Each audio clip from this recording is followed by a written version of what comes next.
Xoş gördük hər biriniz hörmətli müəllimlər və müəllimliyə namizəd olan şəxslər. Bu günlərim sizə kurikulumdan MİQ 2026-cı ildə düşmüş bir sualı izah eləyəcəm. Özünüz sualla tanış olun və izaha keçək. Hansı yanlışdır? Belə bir sualdır. Sual emosional intellekt haqqındadır. Biz bilirik ki, Daniel Goleman emosional intellekt nəzəriyyəsidir və bu emosional intellekt ümumiyyətlə təlimdə çox vacib bir önəmə sahibdir. Təkcə təlimdə yox, ümumiyyətlə insanlar arası münasibətlərdə, cəmiyyətdə, müəyyən bir tutaq ki, şirkətdə, münasibətlərdə olduqca önəmli rola malikdir. Hansı yanlışdır? Emosional intellektin formalaşdırılması şagirdlərdə özünü idarə etmə, stresi idarə etmə bacarıqlarını artıraraq akademik nailiyyətlərə müsbət təsir göstərir. Məsələn, şagird tutaq ki, bilmədiyi bir şeylə qarşılaşanda özünü itirməməsi onun emosional intellektin olduğunu göstərir. Özünüdək komponenti inkişaf etmiş şagird öz güclü və zəif tərəflərini obyektiv qiymətləndirə bilir və öyrənmə məqsədlərini daha doğru müəyyənləşdirir. Bu da doğru fikirdir. Özünü dərk, öz haqqında məlumatlıqdır.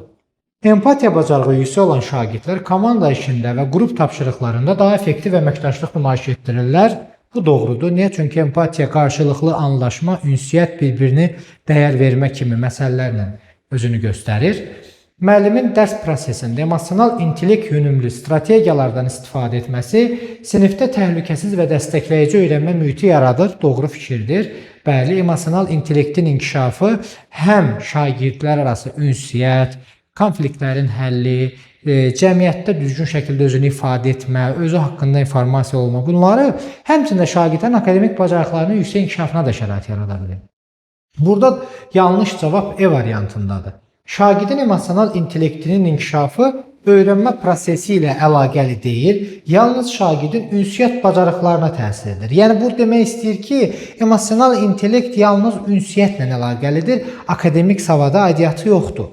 Bu səhv yanaşmadır. Emosional intellektlə öyrənmə bir yerdə kompleks şəkildə gedir. Hətta biz bunu da deyirik ki, buna sosial-emosional öyrənmə deyilir və məhz burada da emosional intellektin yüksək inkişafı ünsiyyətə müsbət şəkildə təsir göstərir. Doğru cavab olmalıdır.